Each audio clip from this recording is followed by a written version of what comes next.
Governor, is this any kind of message to Eric Greitens that you're standing here with 3 Navy SEALs of all areas of the military? Kevin, these people, these American heroes stepped forward to issue a positive endorsement of me.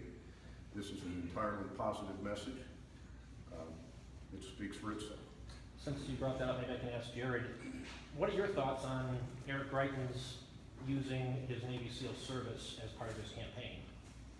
I have never met Eric Greitens, and I'm not here to badmouth any other candidate. I am strictly here to show my support for Peter Kinder. I just wanted to ask, as governor, what are some of the policies that you can put in place to affect, I guess, national security, since usually that's kind of under Well, let's talk about national security. Comes down to the streets of the city of St. Louis and the greater St. Louis region, which has seen the aforementioned exploding violent crime rate that the chief of police here called the Ferguson effect. Now, that Ferguson effect has spread to other communities, Baltimore, Cleveland, New York City. So that same chief of police is not a person I always agree with, but I did agree with him 5 or 6 weeks ago when he made some news that most of you reported. He wrote two separate blog pieces, taking judges to task in this city who are setting bail way too low for violent crimes. He talked about $2,500 bail on somebody who's out on bail for a violent assault, a rape, a charge, or something else like that. He said the judges have been failing us. Who appoints the judges? The governor of Missouri appoints these judges. I will screen every judicial candidate who comes before me through the court plan to make certain that we're going to make a U-turn and go in a tougher direction. And I want every Missourian to know that.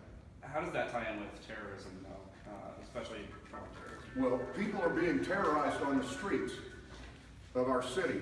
About 5 weeks ago, 6 weeks ago, it was not a ball game night, but a few blocks from here, down, I believe, on Clark Street, anyway, it was next to the stadium, there was an attempted carjacking.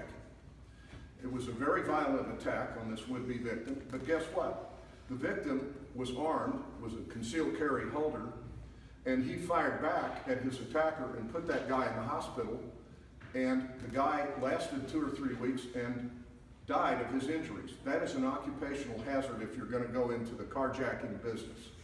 And I'm proud that that Missourian was able to defend himself on that occasion because of action I took in passing the right to carry. I know this would be a decision by Missouri voters and not the governor, but the implicit message I gleaned from Chief Dotson's blog post is that the nonpartisan court plan doesn't have a lot of accountability for these judges. Would you want to see these judges in St. Louis and St. Louis County elected instead of appointed by the governor? I'm not prepared to say that today, but I will say this. It would be a fine thing and a good thing, salutary for our state's whole outlook, to have an honest, fair debate on needed reforms to the nonpartisan court plan. There could be other states that adopted what became known as the Missouri Plan decades ago, but they have tweaked it. They have added reforms, and I am open to those. I wanted to ask too, recent polls from Remington have put you at the bottom actually of the 4 candidates, and I kind of wanted to know, is it different? Do you feel like an underdog candidate right now? I've been an underdog before. I've come from behind in all 3 of my statewide wins.